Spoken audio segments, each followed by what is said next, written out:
This is the EcoJax PSS, the world's first peel, stick, and screw snow guard. The first step in the installation process is going to be wiping down your metal roof panel. You will want to give this proper drying time before moving to the next step. After the panel is clean and dry, you want to take your PSS and peel the backing off.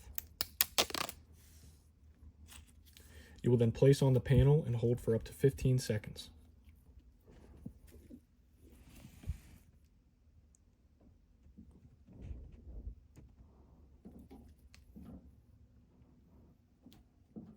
Next, you're going to take your impact gun and self-drilling screws to attach to the purlin below.